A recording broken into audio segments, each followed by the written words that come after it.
itu lah dia mangkap.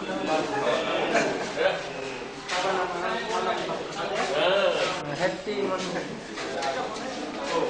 Betul tidak? Kalau itu. Kita kayak apa deh? Ini nih. Ada. Julian.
Dirinya apa kausa yang na, asal lain. Ini kayaknya, yang lain saya tidak apa pergi dan orang lain. Amin. Demi orang kalian semen, orang bintang komodi demi bintang koda ini gaya pasok lain na di dalam itu. Kita mesti kemudian terus itu tadi motor itu.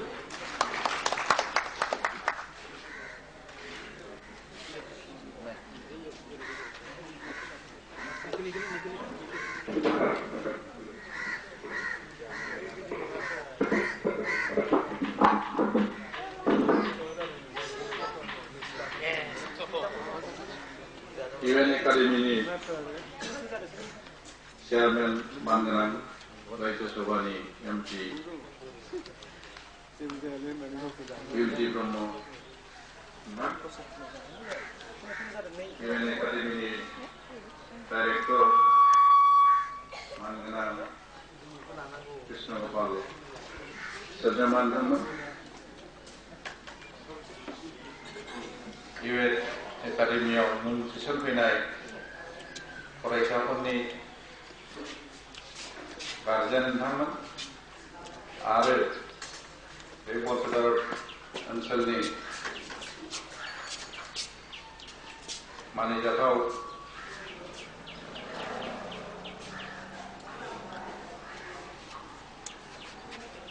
बुद्धिजीवी सानसुमै नोंथांमोन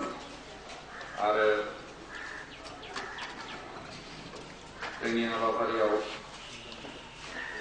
नांथाबबाय थानाय Barpeta unit एबसुनि मावथि नोंथांमोन दिनैनि बे बरपेटा दालायखौ बेखेवनाय हाबाफारिजों लोगोसे गेवलां मेलनि बे हाबाफारिखौ सालायलांनो आंखौ खावलायनानै आं दा हाबाफारिखौ सालायलांनो आखायाव लानाय जाबाय दा गिबि हाबाफारि हिसाबै मुङैनो नाजानाय जाबाय बिथांनि माखासे उद्देश्यआ जाहाथे जाफुङो बे एकाडेमिनि थ्रुयै बिथांनि सोलेरनि गोजोननायनि थाखाय जों 7 मिनिट सम गसंनानै रेगुलार मेजिस्ट्रेटजों आर'ज गाबनो सानदों बेखायनो जों बयबो नोंथांमोनखौ 7 मिनिट सम गसंनानै स्रियै थानो खावलायनाय जाबाय।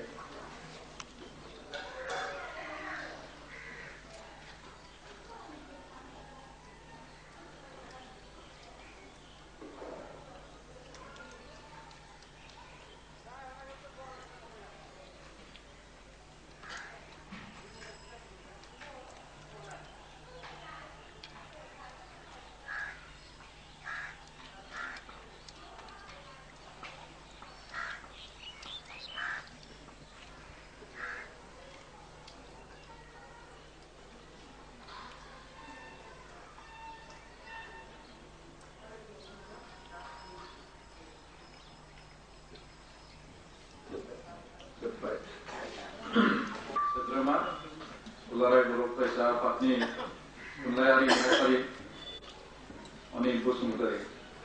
बसुमतारीखौ दिनैनि बे मेलाव मेलनि थांखिखौ बेखेवनाय मेलनि थांखि लोगोसे जोंनि मेल एकाडेमिनि माखासे थांखिफोरखौबो बिथांखौ बुंफालांग्रोनो खावलायनाय जाबाय। बे हाबाफारिनि दैदेननो लानाय मानगोनां आफादगिरि लोगोसे दिनैनि बे हाबाफारि बादियै हांख्रायनानै लाबोजानाय UN एकाडेमि बर्डनि सिबिजाथाव मानगोनां चेयारमेन लोगोसे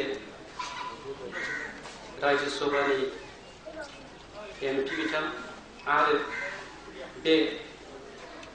बर्डनिनो डाइरेक्टर बिथां आरो दिनैनि बे हाबाफारियावहाय नुजाथिफैनो हानाय बरपेटा जिल्ला कमिटिनि मानगोनां सोद्रोमा बिथांमोन लोगोसे दैदेनगिरिफोर आरो दिनैनि बे हाबाफारियावनो नुजाथिफैनो हानाय आरो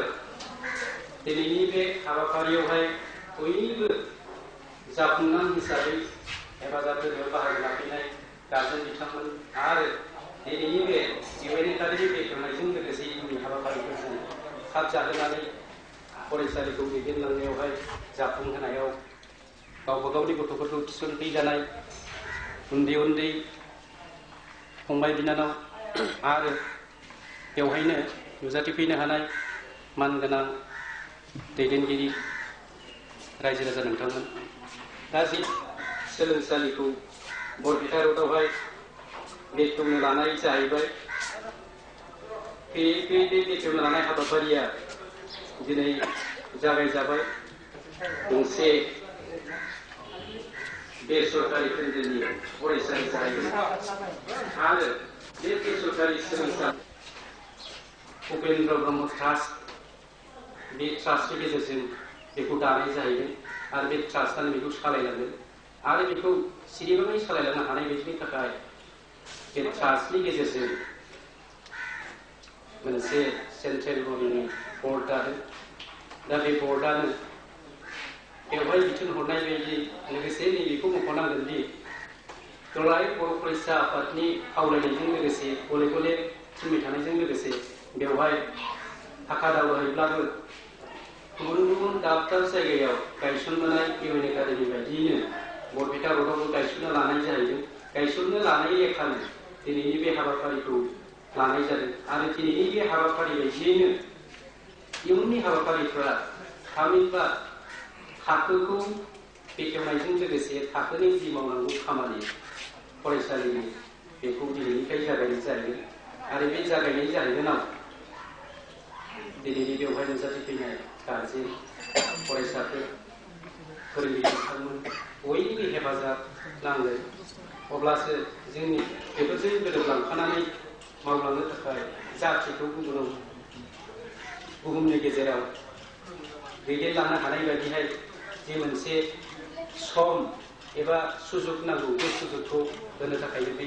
फरायसालिखौ गायसननाय जायो आरो बे फरायसालिनि थांखिखौ जोंनि बेवहाय नुजाथिफैनाय मानगोनां आलासि सिबिजाथाव बिथांमोनफ्रा हयथ' नोंथांमोननो गुवारै बुंथिलांनाय बेखौ आं नोंथांमोननिसिम बुंथिखानाय जायो। ओंखायनो आं बारा बे फरायसालिनि थांखिनि सोमोन्दै बुङाबालासिनो दिनैनि बे जे उद्देश्य बेखेवनाय बेखौसो सुबुं हारसा मिडियामनि जे मोनसे स्टेन्डार्ड बे स्टेन्डार्डजों फेर मारिनानै एबा बेफोरजों समान समानै थांफानानै मोनसे बर'नि गेजेराव मोजां फरायसा सोरजिनायनि गेजेरजों बुहुमाव मुं लाखिहोनो थाखायनो गुबुनफोरजों फेर मारिनानै दावगालांनो थाखायनो बे फरायसालिखौ गायसननाय जायो। बे लाइनखौ लानानै जों सोलोंथाइखौ गोग्गो खान्थिजों दैदेनलांनो थाखायनो बेवहायबो गायसननाय जायो। गायसननाय लेखा दिनैनिफ्राय बे मोनसे जे हाबाफारि लादों बे हाबाफारि लानायनि उननिफ्राय क्लासआ जालांबाय थागोन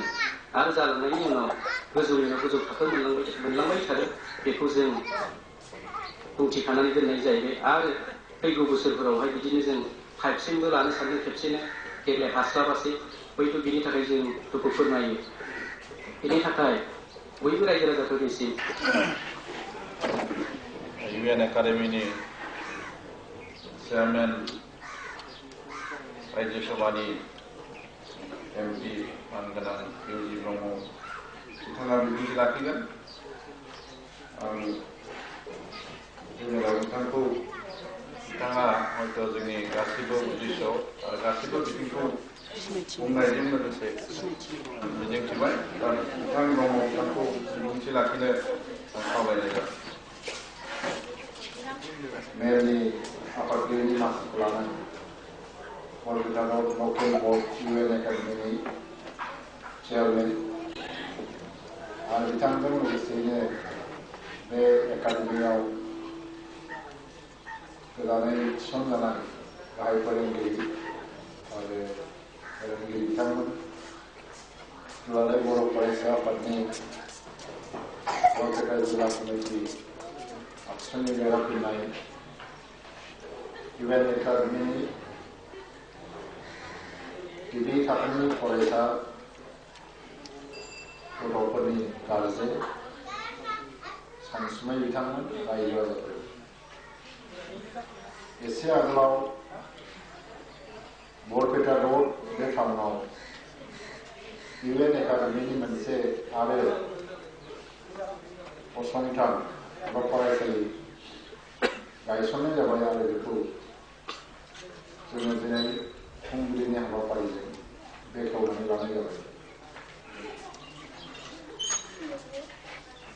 स्कुल मोनसे गायसननाया बिराद गिदिर मोनसे खामानि साना हवा बे जोबोद गोथौयै साननो गोनां बाथ्रा। जे समनिफ्राय जोङो 2001 मायथाइनि 1 जानुवारिनिफ्राय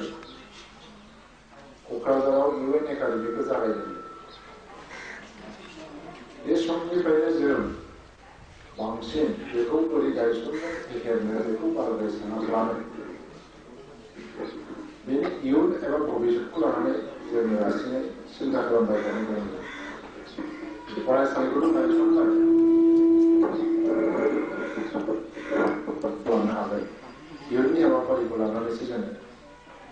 बांसिनै सिन्था खालामनो गोनां जायो। सानफ्रोमबो जों बेखौ लानानै सिन्था जायो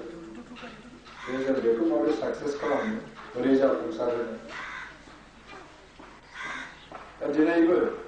जेसेबां UN एकाडेमिनि दालाय उदालगुरियाव बेखेवबायदों आरो दिनै 5 तारिखआव बरपेटा रोडआव नोंथांमोननि बरपेटा जिल्लानि सिङावनो आरो 2 फरायसालि UN एकाडेमिनि फरायसालिखौ गायसनबावगोन होननानै जों मिथिगौ। UN एकाडेमिखौ सालायनो थाखाय उपेन्द्रनाथ ब्रह्म ट्रास्टआ 2000 मायथाइ सानसुमै बिथांमोनखौ लानानै खालामनाय जादों आरो थिग बेवहाय जोङो टाइम टु टाइम एकाडेमिक एटमस्फियारखौ रिभिउ खालामबाय थानो एकाडेमिक गाइडेन्सनि थाखाय एकाडेमिक काउन्सिल जोङो मानसिफ्रा मिथिगौ आरो सानो। खिन्थु सिम्पलि गोरलै रावजों बुंनो थाङोब्ला UN एकाडेमिनि बाराद्राय गिदिर मोनसे भिजनखौ रायखांबाय थायाब्लानो फरायसालियाव जायफ्रानाखि दिनै नांथाबनानै दं बिसोर मोनसे बाथ्राखौल' टारगेट खालामनानै बे स्कुलखौ सालायलाङोब्ला गाहाम जागोन। बे जाहैबाय मा बर' बिजोंजों स्टेन्डार्ड एजुकेसन गोजौ माननि शिक्षा होनाय मोजां शिक्षा जाया स्टेन्डार्ड एजुकेसन जाया क्वालिटि गोनां एजुकेसन मोननो हाया आरो बेनि फेक्टर्सफोर 2-3 बहुद दं। गतिके BA MA पास जानाय मानसिनि संख्या बांदों नाथाय बे BA MA पास जानाय मानसिफोरनि क्वालिटिया डिग्रेड जादों एबा डाउन जादों। आरो फारसेथिं मेट्रिकनि रिजाल्टआ अल इन्डिया पार्सेन्टेजखौनो क्रस खालामबाय थादों। पार्सेन्टेज पास जानाया आरोखि बबेबा स्कुला माने 80% 90% बेबायदि पास खालामहैबाय। 99 सोनिफ्राय जोङो ओरैबायदि माखासे मेजर लादोंमोन एक्सुनिफ्राय माखासे एरियाफ्राव बे एरियाजों जोंनि एरियाजों मिलाया जोबा अबশ্যै गुबुन एरियानि खोथाया आलदा गुबुन एरिया जोंनि खोथाया आलदा। क'क्राझार बङाइगाव बिसेसकरि आं नुदों जे मेट्रिकआव नकल लानाय होबथानाय खुनु प्रकारै नकल लानानै लिरनो मोना जों स्ट्रिक्ट माखासे मेजार लादोंमोन मोजाङै एजुकेशननि स्टेन्डार्डखौ लाबोफिननांगौ शिक्षानि मानदण्डखौ लाबोफिननांगौ ओरैबायदि स्ट्रिक्ट खालामनो हमबाय फरिखायाव बिनि खारनावनो मा जाखो 1990 निफ्राय आरम्भ खालामनानै बर' मिडियाम स्कुलफ्राव थाबाय जायफोर पास जायाखै बिसोरो प्रिपारेसना बै 91 निफ्राय लानानै 98, 99 सिमाव जिबादि मोनसे फरिखा होनो मोनदोंमोन बे परिबेशखौ आसा खालामनानैनो गोबां फरायसाफोर मेट्रिक पास जानायनि मोनसे टारगेट लादोंमोन ओरैबायदि मोनसे अभाब जादों दा डिसकासनबो जादों फारि मालाबा ओरैबायदि मोनसे ल' बा बिल पास जानायबा आसुर नङा बे खमसे खम ल'आ रिसेपसनाव आरोखि प्राइमारि लेभेलाव एबा प्राइमारिनिफ्राय एमएसिम जे मादार टांजों जुदि एजुकेशननि सायाव जेब्लानाखि आलोचना जायो बे मोनसे खोथा बुंनाय जे गभर्नमेन्टआ जेब्ला प्रसार खालामनो मा एजुकेशननि फिल्डआव इन्डियाया बिराद डेभेलप जागासिनो information technology engineer technical engineer बिराद ओंखारगासिनो दं वर्ल्डआव लायनो आइटिआव इनफरमेशन टेक्न'लजियाव इन्डियानो माने डमिनेट खालामगासिनो दं बेवहाय मोनसे खोथा बुङो बाहेरायाव इमेजखौ देखायनो थाखाय बे रोखोम बुंनायखौ मोनसे टु साम एक्सटेन्ट मानिजायोब्लाबो इन रियेलिटि इन्डियानि भारतनि समाजाव शिक्षाया मा रोखोम उन्नत जादों बेखौ सावरायनो थाङोबा बे खिन्थु खुनु प्रकारै मानिजाया प्राइमारि एजुकेशनखौ लानाय मोनबा बुजिगौमोन जे बे गामिनि इन्डियानि रुरेल आरो गामि एरिया एबा रुरेल एरियायाव शिक्षाया दासिमबो गाहाय मानदण्ड बिराद मोनसे डिबेट जादों आरोखि रुस्टर जालायलायदों इभेन बे चेलेन्ज जादों दिनै प्राइम मिनिस्टार अफ इन्डिया बा हम मिनिस्टार अफ इन्डिया बा प्रेसिडेन्ट अफ इन्डिया बुंनो हागोन नामा जे आंनि फिसाखौबो आङो गामिनि एलपि स्कुलाव फोरोंगोन एबा बे देशि एलपि स्कुलाव आं फोरोंगोन दुन स्कुलाव खिन्थु रावबो होनो हाया इन्डियानि गासै मिनिस्टारनि फिसाफ्रा सोरबा आमेरिकायाव दं सोरबा दुन स्कुलाव फरायो दिल्ली पाब्लिक स्कुलाव फरायो DPS बिसोरा खोमसि जानाय मोजाङानो जाबाय जों मोनसे जिनिसखौबो सानदों इंलिश मिडियाम स्कुलाबो थागोन असमिया मिडियाम स्कुलाव थागोन बेखौबो जों होबथानो हाया खिन्थु जिहेतु बियो मिडियाम अफ इन्सट्राक्सन बर' मिडियाम माखासे बर' गार्जेनाथ' बर' मिडियाम फोरोंबाय थागोन जिहेतु बे शिक्षानि मोनसे माइक्र' माखासे बर'आथ' बर'आवनो थालांबाय थागोन दा माखासेयाबो इंलिश मिडियाम स्कुलफ्राव थांनानै मोजां शिक्षा मोनसै बर' मिडियाम स्कुला मोजां शिक्षा मोननांगोन दा बेखौ नायजोबलायनानै जों जाहाथे उन्नत माननि मोनसे स्कुल खुलिनो हायो बेखौ सिन्था खालामनानै इउएन एकाडेमि जोनोम आरो बाहाय मोनसे खोथा जायो जे स्कुलाबो दिनै प्राइभेट जालांनायनि लामायाव थांबाय आरो बेनिफ्राय मा जाबाय कलेज टिचारफोरखौ कन्ट्राक्ट बेसिसाव माने एपइन्टमेन्ट होनायनि मोनसे सिन्था सरसा जागासिनो दं पार्मानेन्ट जब गैया पार्मानेन्ट साख्रिनि खोथा गैया बहाय माने कन्ट्राक्ट बेसिसाव एपइन्टमेन्ट होलांसै कलेज टिचारखौ बेजों मा देखायदों इनडाइरेक्टलि पाब्लिक सेक्टराव थानाय गभर्नमेन्टनि आन्दाराव थानाय स्कुलफोरखौ बिसोरो माने डिसकारेज खालामगासिनो दं खमायलांनो नाजागासिनो आरो जेसेबां थाखा लानानै प्राइभेट सेक्टराव स्कुल बुस्थुखौ जों साननो हिसाबै इउएन एकाडेमिया जोनोम जाबाय दा फैयो जोंहा मोनसे स्कुल गथ'फोरनि थाखाय मासाव जोंनि बर' गार्जेनाबो 1000-2000 इंलिश मिडियाम फरायनाय गथ'फोरनि फिस गोलैगोन बा 500-600 गोलैगोन बा एसेबां मानो अथ'स' गुबुन स्कुलाव फोरोंनाय गथ'फोरनि थाखाय बे एखे गार्जेनानो दिनै स्कुलनि फिसखौथ' होखायो आरो टिउसन माबा माबि लानानै बिदिनो मासाव बहुत आरो थाखा गारो सासे गथ'नि आंबो फेस खालामदों आरोखि बे क'क्राझाराव इउएन एकाडेमि खुलिनाय लोगो लोगो स्कुल जाबाय 6-7जनसो मास्टार लागासिनो गैला गोमाबा गथ' सासेल'सै उन्नानै नोंनि स्कुलावनो मास्टार होदो दा आंबोथ' सासे मुभमेन्टनि वार्कार जाहैबाय मोनसे समखौ आं गथ' दैदेनबोदों जाहैबाय आंनि सिगाङाव बेफोर खोथाखौ बुङोब्ला आंथ' मरेलि माने बेखौ रिजेक्ट खालामनो हायाबादि जायो ओरैबायदि मोनसे अबस्थायाव गोग्लैयो जे आन्दलनाव नोंसोरनि आन्दलनावनो ओंखारनानै बिराद गिदिर फेक्टर दा डिटेरियेसन जालांनायनि जोंनि शिक्षा अथ'स' बे गथ'खौ नों मोननो थांनानैबो नायदो बे गथ'आ मोजां फरायाखै UN एकाडेमिखौ जों जाथि दानो जेनेरेसन दानो मोजां क्वालिटिनि एजुकेसन होनो थाखाय जोनोम गुबुनाव सहाय होनांगौबा जे जा हायो आं सहाय होनोसै गुबुनाव खिन्थु अन्नानै UN एकाडेमियाव मास्टार थिसननो थाखाय आंखौ दाबुफै होननानै आं रिकुवेस्ट खालामनो बायदि जादों UN एकाडेमियाव दा बेयावबो आं जे खावलायनो लुबैनाया मा जे लकेलनि फेभाराव सोरखौबा अननांगौनि थागिदायाव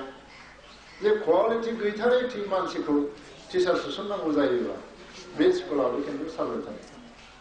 बे नस्थ' जाजोबगोन ओंखायनो जों होनो हाया बेबोथ' फार्स्ट क्लास नाम्बारावल'सो एसे खम फार्स्ट क्लास सेकेन्ड क्लासनि खोथा गैला जोङो एबिलिटिनि सायाव फरा बिनि टेलेन्ट बिनि केपासिटिखौ जों नायजोबनानै लागोन इन्टारभिउनि अनगायै खुनु आलादा लामा गैया जों इन्टारभिउनि अनगायै खुनु मानसिखौनो आलादा माबा एपइन्टमेन्ट होआ इन्टारभिउ पास जाथारनांगोन हा बेवहाय सोरबा फार्स्ट क्लास मानिनाय गथ'आवबो रिटेनाव पास जादों अरायल' फेल जालाङो बिबा बसआव फेल जालाङो बेखौबो जों नुबावाखै दा बेबादि माखासे पद्धतिखौ लानानै स्ट्रिक्ट खालामनांगौआबो आरो जागायनायनिफ्राय खालामनांगौ जागायनायनिफ्राय खालामबासो मोनसे ट्रेन्डआ माबायो दा थांनाय बोसोराव जों बिदि खालामबाय रावखौबो जोंनि फेभार खालामाखै जाबाय नालाय इभेन माबानिफ्राय लानानै फर ग्रेडनिफ्राय लानानै मोनसे नमिनेलबाबो इन्टारभिउफोर होयो आन्थि जायफोरनाखि गथ'फोरखौ नायनो थाखाय माबा बिसोरखौबो नायनो इन्टारभिउफोर होयो बिदिजों दा एसे माने थांनानै न'आव रिकुवेस्ट खालामहैनाय खावलायहैनायफ्रा खमायलांबाय आरो सिगां समस्यानो जादोंमोन आं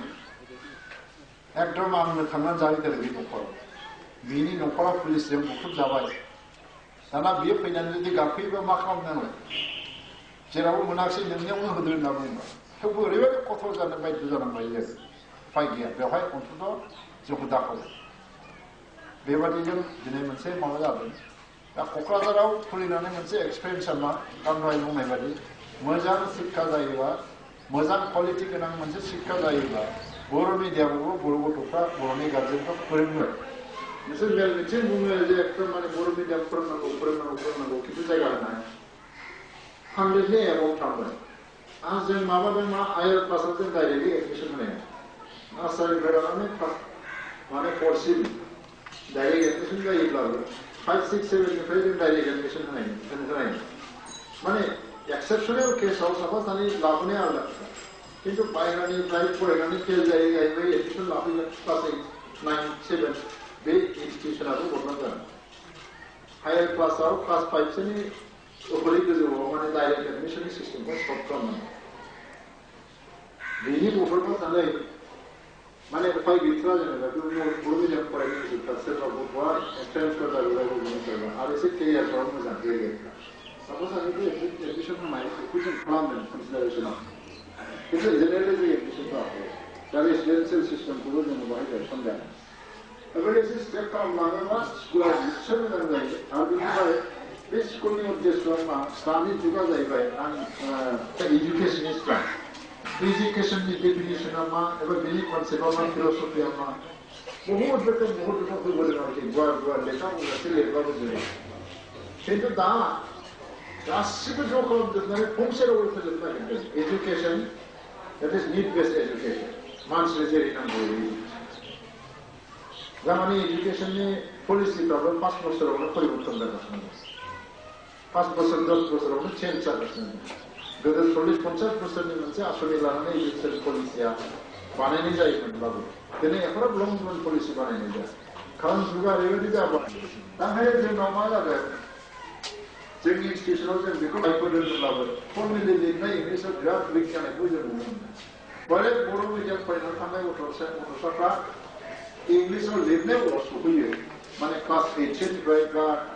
बेखौ क्लास 5निफ्राय होबाबो जायो स्पकेन इंलिसनि मोनसे गभर्नमेन्ट पलिसि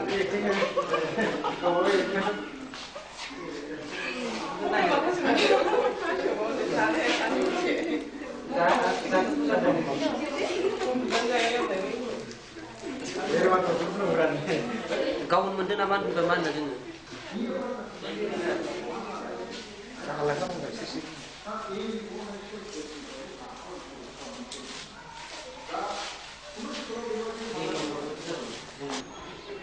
बांसिन टिचारा बावहाय टाइम पासनि थाखाय फैदों बेटार चान्स मोनोबा थांगोन माने खोनासंनो गाज्रि जाबाय टाइम पास खालामदों साबसिन चान्स मोनोबा दसे फैगोन खिन्थु प्राइभेट स्कुलाव बोरै थांगासिनो दं बेखौ नोजोर होदों अलरेडि सासे सानैसो मानसिया कमप्लिटलि मोनसे मिशनारि नेचारजों माने बेयाव नांथाबनानै थाबाय बे बुस्थुखौ फोथांनाया मुस्किल जायगा जायगा जादों बर' मिडियाम जाबाय नालाय दाना दस्रा मिडियामाव हाबनायखौ जबरदस्त लांसिगोन नामा बहाय उमुक उमुकमोन दं जिहेतु एबसु दङ बिदियानो जाखासिगोन जों बेखौथ' बिदिनो लायो थागोन खिन्थु बे रं कनसेप्ट क'क्राझाराव जि एकाडेमि जादों देग्लाय मा जादोंमोन माखासे इंलिस मिडियामाव फरायनाय गथ'फ्रा इंलिस मिडियाम स्कुलाव हायैनि फैलाबायदोंमोन बिराद एडमिसन लानो सोरबा सोरबा 6आव मोनखानायाबो फैदों 7आव मोनखानायाबो फैदों एडमिसन लानो जों स्ट्रेट बुंदों जों जि मिडियामजों फरायनानै बिसोर मोनफैबाय बेजों नों कमप्लिट जा मिडियाम कनभार्सना सासे गथ'खौ नस्थ' खालामनो हागौ जों इंलिस मिडियामनि एगेन्स्ट नङा असमिया मिडियामनिबो एगेन्स्ट नङा नों जि मिडियामजों फरायनानै क्लास 7 फरायबाय बेजों नों कमप्लिट जा जोंनिया माने बबेबा हायाबा बबेबा माने जायगा होनो बिदि खोथा नङा बर'जों जों लुबैबावो इंलिस आरो असमिया मिडियामनि स्कुलाबो था बेवहाय होनबाबो नाङा देग्लाय टिउसन जागोन होनदों स्टुडेन्टआनो मोनसे स्कुलनि एग्जामफोर दं दतमायाव खुलिजेननायाव 7 जना माल'मोन स्टुडेन्टआनो 7 जनजों स्टार्ट जादों माने कर्स खुलिजेननायाव लाबोयोबा मा जानो माथ्रा सानगोन एथ' जबरदस्त लांदों मा खालामहैनो नायो भुलखौसो नागिरगोन जबरदस्त नोंनि गुनजोंनो मोजां स्कुल मोजां रिजाल्ट खालामनानै बेखौ सामलायो बेखिनिखौ बुंनानै आङो दिनै बे स्कुल खुलिनायनि थाखाय बयनिबो साबायखर होबाय आरो जोङो सेन्ट्रेल बर्डनिफ्राय दा डाइरेक्टलि फैसा जेबो सापर्ट खालामनो हाया खिन्थु उनाव मोनसे सेन्ट्रेलि पलिसि लालांनानै जोङो गामिफोरखौ बोरै खुलिनो हायो ओमफ्राय मोनसे लास्ट रिक्वेस्टआ बेबायदि गोसो जाब्लानो स्कुल खुलिब्रबलाबायनायनि माबाफ्राबो मोजां नङा ओंखायनो एकाडेमिनि जि ब्रान्च अन्तत' बरपेटा डिस्ट्रिक्टआव अलरेडि 3 जानो थांगासिनो दङ आरो एसे स्टप खालामजोबो बरपेटा डिस्ट्रिक्टआव गोसो जाब्लानो गामि दरफा स्कुल खुलिलाबायनानै बेनि क्वालिटिया नस्थ' जायोब्ला जोंबो सेस्था खालामगासिनो एसेनोसै शिक्षानि माखासे बेसेन गोनां बिथिंखौ लानानै माखासे बिबुंथि होलांबाय बिनि थाखाय आफादनिफ्राय थोजासे साबायखर बावबाय दानिया हाबाफारि हिसाबै जोंहा इउएन एकाडेमिनि डाइरेक्टर बिथाङा अबयसे थांनाय जों डिसेम्बर दाननि 2 खालार खालि हिसाबै नुजाफैदों आरो बेयाव बिबुंथिबो लाखिदोंमोन दिनै एसे उसुबिदानि थाखाय बिथांमोना थांसिगोन बिजनियाव दुलाराय बर' आबादारि आफादनि जथुम्मा सोलिगासिनो बेयाव बिथांमोना दा नुजाहैनांगौ बेखायनो गोबाव खालामनाय नङा खावलायनाय जादों सभानि मानगोनां एमपि बिथां लोगोसेयावनो बे हाबाफारियावनो नुजाथिफैनो हानाय इउएन एकाडेमिनि डाइरेक्टर बिथां आरो दिनैनि बे हाबाफारियाव नुजाथिफैनाय जोंनि जिल्लानि गुबुन गुबुन आफादफोरनि दैदेनगिरि नोंथां आरो जोंनि बरपेटा जिल्ला दुलाराय बर' फरायसा आफादनि बोसोनगिरि आरो दानि गासै मावथि लोगो बिथां दिनै जे हाबाफारियाव सफैदों बेयो जोंनि हारि मोनसेनि मोनसे गोग्गाथाव होननानै जों बुंनो हायो मानो होनब्ला जों बर' हारि हिसाबै गिबियाव जों बर' फरायसाफोरनि गेजेरनिफ्रायनो क्वालिटि अफ स्टुडेन्ट्सखौ दिहुनबोनो नाजाबाय थादोंब्लाबो जों बेनि माखासे बुथुमनि जानानै नाजानायनि गेजेरजों दिहुनबोनो मोनबाय बे काउन्सिलानो दिनै जिबायदि प्रसेसन क्वालिटि अफ स्टुडेन्ट दिहुनलांनायनि बेबस्थाखौ लाबोनायखाय फरायसाखौ गोरों खालामनायजों लोगोसेनो जोंनि जाथि मोनसेनि गेजेराव जिखिनि माखासे बेकार जेंना नुजाथिनाय बे बेकार जेंनाफोरखौबो सुस्रांलांनायाव मदद होगोन होननानै जों सानो मानो होनोबा जोंनि नुबोदों आसलथे दासिम बर' फरायसाफोरनि गेजेरावबो जिखिनि लेखा रोंबोनाय बिबां बे जथेस्थ' बांबोबाय जाय बांबोबाबो दुखु गोनाङा बेनो थोंजों डिग्रिखौल' लानानै जा रोखोम इडुकेसना आजिखालि थांनानै थानायाव फिट जायो बेबायदि रोखोम जों इडुकेसनखौ लानो फेलें जाबाय थादों दा बेबायदि केरियार गाइडेड इनफरमेसन माबोरै जाबोदों होननानै जों साननो हायो आरो बे इउएन एकाडेमिनि गेजेरजोंनो जिहेतु दहाय मिथिगिरि बिथाङानो बेखेवनायाव बुंलांखाबाय बेबायदिनो दाइन थाखो मोननाय लोगो लोगो इनफरमेसन गार्जेनफोरा गथ'नि थुलुंगानाय बादियै जे गथ'आ जे लाइनाव गोसो जादों बे लाइनथिं जों गथ'खौ एलाव होयो बेनि फारसे सिन्था खालामलायनो बा साननायनि थाखाय आंबो गार्जेन बिथांखौ खावलायदों बा जों बे नुबोदों आजिखालि फरायनांगौआ मोनसे कम्पालसरि जानायजों लोगोसे साफ्रोम बिमा बिफाया गथ'खौ फरायनो स्कुलसिम जाय गथ'आ थांनानै मा रोखोम फरायो बेखौ जोबोद जिखिनि गाइड होनांगौ बे गाइड होनायखौ फेलें जाबोनाय जों नुनो मोनबोदों सौहैनो जेन जोङो नाजायो आरो बेनि मेन अबजेक्टखौ जाफुंहोनायाव साफ्रोमबो बर' हारिनि दैदेनगिरिफ्रानो बरपेटा जिल्लानिफ्रायबो जे फरायसा हिसाबै फरायसाखौ मोजां महरै जों जथेस्थ' हायाखैब्लाबो थांनाय बोसोराव जों जायफोरखौ टिएसपि बर्डनिफ्राय एग्जाम लादोंमोन बेवहाय फार्स्ट डिभिजन मोनजोबनो हादों आं सानदों बे जोंनि टिएसपि बर्डखौबो जुदि गासै रायजो राजायानो बरपेटा जिल्लानि जानायनिनो जुदि अनार होलायोब्ला मदद होलायोब्ला जों बे टिएसपि बर्डनि गेजेरजोंबो नांगौ रोखोमनि टप क्वालिटि स्टुडेन्टखौ दिहुननो हागोन होननानै जों फोथायदों आरो बिनि थाखाय जोंनो गासै रायजो राजानि मदद नांगोन आरो जों बे मददफोरखौ इंलिस मिडियाम गायसंबाय दा बे इंलिस मिडियामफोरखौ थोंजों जों जुदियाव बर' बिजोंजों फरायनाय आरो इंलिस बिजोंजों फरायनाय बेहाय माखासे डिफारेन्सखौ फ्रा नुहुरोब्लाबो दिनै खाब जानाय परिस्थितिखौ नायनानै थोंजों इंलिस मिडियामखौ जों गनायनो हायाब्लाबो बेखौ दिनै बुख्रुब सुख्रुब खालामनानै बन्द' खालामनाय बाथ्राया सहज बाथ्रा नङा आरो बेखौ संबिधान बेबस्थाया थिना जाथि मोनसे थिसनना थिना ओंखायनो बिदि हायाब्लाबो जों माबा मोनसे गुबुन प्रसेसनि गेजेरजों बर' फरायसाफोरखौनो बर' बिजोंनि फरायनो आग्रह जाहोनो जों हायो नामा बिनि थाखाय सिन्था खालामनायनानै हयथ' जों नैबे इउएन एकाडेमि बे मोनसे बर्ड बेखौ दानो हानाय जादों आरो बिनि थांखि हिसाबैनो जे जेरैखि जायाब्लाबो बर' फरायसाफोरनि गेजेरनिफ्राय जों टप क्वालिटि गेरेमसा महर होनायाव जाफुंसारनो हागोन जों हमना मोननो हायो दा आं गोबां बुंनो साना जों दिनै जाथि मोनसेल' मार्कारै साननो नागिरनायाव जोङो गोग्गो मेलेमनि फरायसा दिहुननांगौनि जोंहा जथेस्थ' दरकार जादों दा बे गोग्गो मेलेमनि फरायसाखौ जों माखासे बेबायदि सालिखौ माहारिनि जोङो गोग्गो मेलेमनि राफोद दैदेनगिरि आंखाल जानानै दङ जाहैगोन बेफोरखौ जों दिहुनलांनो हायो बेखिनिखौ आं मिजिंथिबाय दा जोबथारनायाव दिनैनि बे हाबाफारियाव नुजाथि फैनानै जोंनि बरपेटा जिल्लानि थांखि लानाय बेफोरबायदि मोनसे थांखि बेवहाय मदद होफैनायनि थाखाय इउएन एकाडेमि बर्डनि डाइरेक्टर बिथां दिनैनि बे आफादाव नुजाथि फैनो हानाय जोंनि मानगोनां रायजोआरि एमपि बिथांनिसिम आंनि गोसो गोरबोनिफ्राय साबायखर बावहरनाय जाबाय आरोबाव दिनैनि बे हाबाफारि नुजाथि फैनाय साफ्रोमनोबो आंनि गेजेरजों मान बावनानै उन्दैनो आंनो अननाय होनानै आंनि बुंथिनायखौ फोजोबनाय जाबाय जायो जोङो सुंद' समनि गेजेराव जोङो खावलायनाय नोंथां लोगोसे जोंनि बरपेटा जिल्लानि आफादगिरि बिथां सिख्ला बर' लोगोसे सायना सिङाव जिरायनाय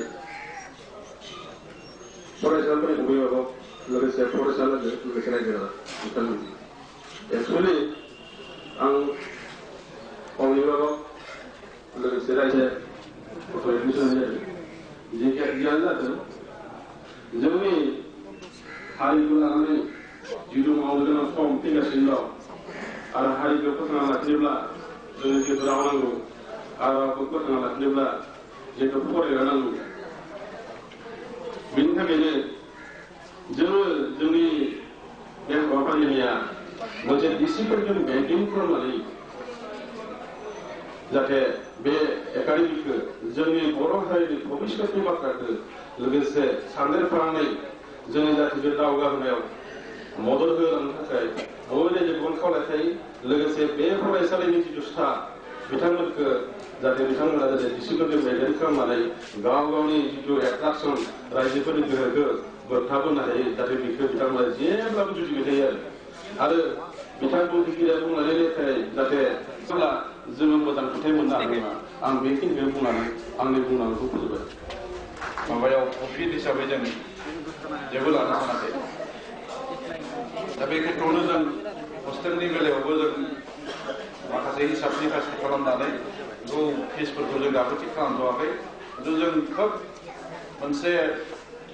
रिजनेबल माबायाव लागोन आरोखि बेखौ जोङो बिजनेसनि जोंनो प्रफिट लानाय बा माबानाय बे बाथ्रा सफैया आरो जानाय लोंनाय बेलायाव जोंनि बर' गथ'फ्रा जिहेतु एसे न'फोराव ना बेदर लोगोसे जितु स्टाफ जोंना स्टाफआव दा टिचार हिसाबै जों 3 लादों बे बोसोराव आरो बिथांमोनखौ जों दाख्लैसो ट्रेनिंबो होयो थांबाय बे बेलायाव जों एबार एडमिसननि बेलायाव जोंहा हयथ' एबार खोब गोबां जायाब्लाबो जों फैगौ बोसोरनिफ्राय मोननो हागोन फरायसा एबार जों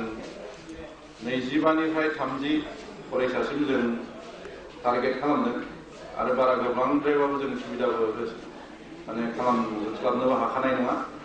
बेनिफ्राय 25निफ्राय 30सिम निजोंल' जों बेबस्थाखौ एबार खालामखादों आरो दा जितु डेस्क बेन्स दा नोंथांमोनखौबो जों गेजेर गेजेर कनसाल्ट खालामबाय थागोन आरो जोंनि जितु सेन्ट्रेल बर्डनि चेयारमेन डाइरेक्टर बिथांमोननिफ्रायबो जों गेजेर गेजेर बोसोन आरो सहाय सहयोग बिदि बायदिखौ जों मोनबाय थागोन बेखौबो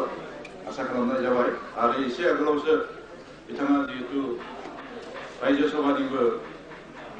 मेम्बार आरो बिथांनि फान्डनिफ्राय बोसोराव 2 कोटि बिथाङा माखासे अनुदान होनो हायो बे बेलायाव जों बरपेटार जोंनि दालाय एकाडेमिया UN एकाडेमि बरपेटार दालाया जों दा आगोलावसो बिथांनो मोनसे आर'ज गथायदों बिथाङा जाहाथे एसेबाबो जोंनि बिदिनो मोनसे साइजेबल एमाउन्ट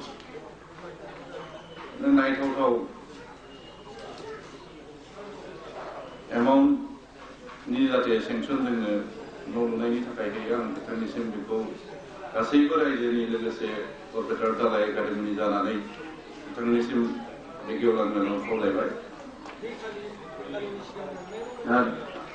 दिनैनि आफादखौ आं बारा फोलावनो सानाखै जिहेतु बिथांमोना दानो थांखासिगोन आफाद जोबनायखौसो नेगासिनो आं आंनि बुंनायखौ बेखिनियावनो फोजोबबाय आरो साबायखर बावनो थाखाय जोंनि UN एकाडेमि बरपेटारनि प्रिन्सिपाल अरबिन्द बसुमतारी बिथांखौ आं खावलायनाय जाबाय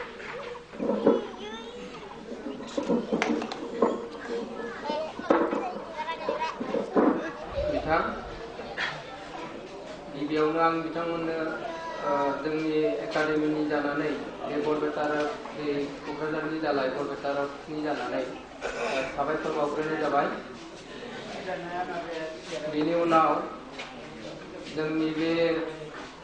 हांख्रायनाय लेखा नुजाथिफैनो हानाय बे हालामनि मानगोनां रायजो राजा नोंथांमोन आरो फरायसानि बिमा बिफा लोगोसे फरायसुला फोरोंगुरु आरो हालामनि मेलेमजिबि नोंथांमोन नोंथां गासैनोबो जोंनि बे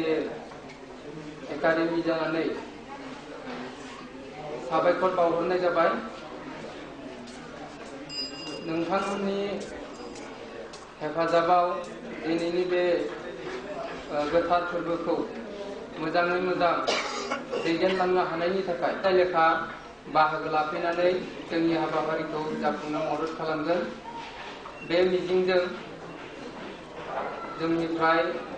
साबायखर बावनाय थाबाय आं साबायखर बावनाय हाबाफारिखौ बेवहायनो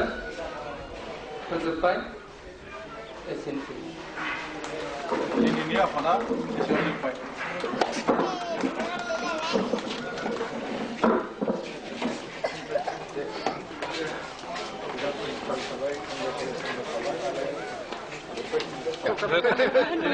फोसाबलाय आंनि बांनैसो फोसाबाखै आरो माबाया नेम दं बेखेवगिरिया माने एसे सोलाय सोल' जानो हागौ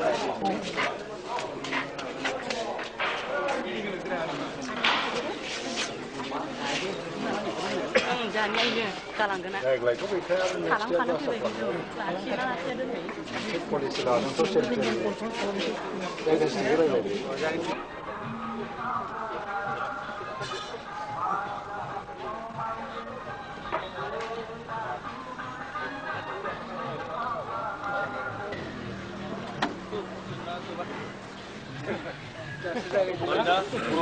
आरो एक प्लेट ल'बो লাগিব দেই আৰু ফোনটো নাম্বাৰ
उखैयानो जाबाय स्टेट गभर्नमेन्टआथ'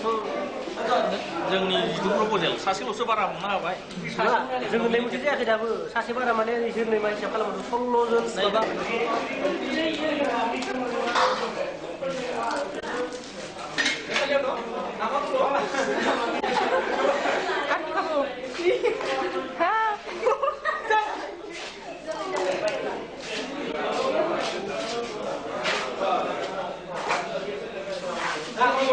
এখানে না নিলে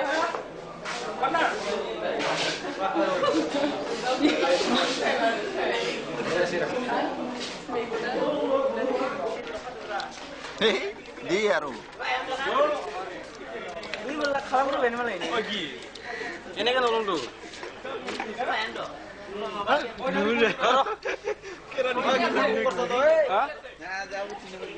sana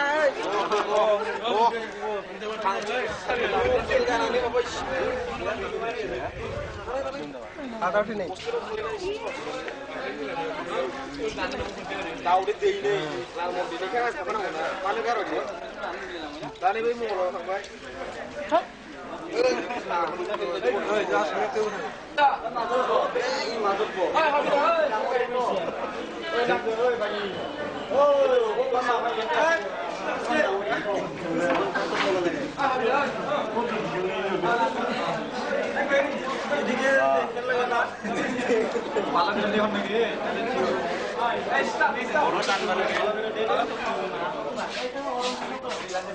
ini Vô lên mấy đi, ngồi thế này thế này.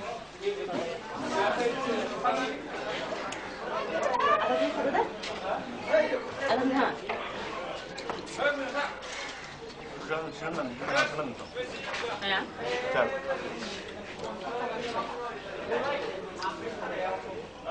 Hello muna. Thang nữa ạ. Nếu mà xui cái này.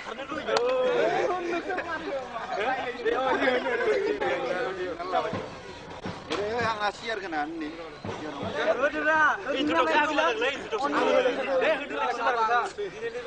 malam ini akan makan dulu. Ini UN Academy France.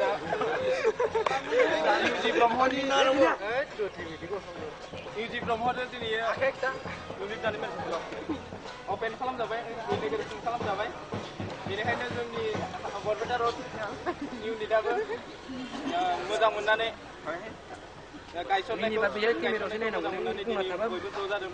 बेनिखायनो video केमेरायाव गाखोनोबो गोसो जादोंनो बेनिखायनो बयबो grid जनानै माबानाय जाबाय आरो गाखोनाय जाबाय भिडिअ थिखांजानाय जाबाय बेखिनियानो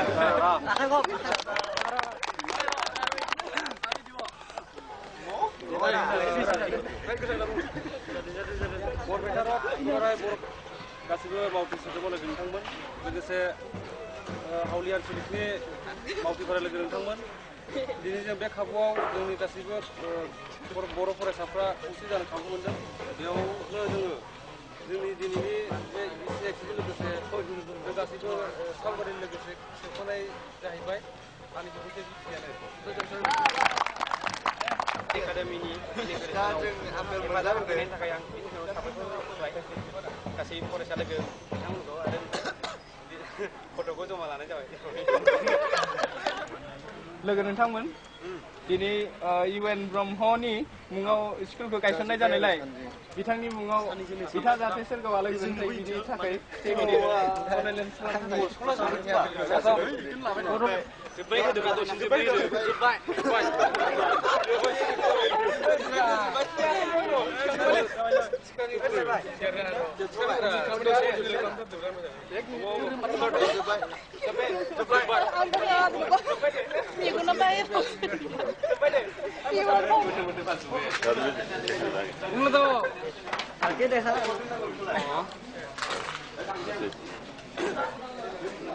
Sudah,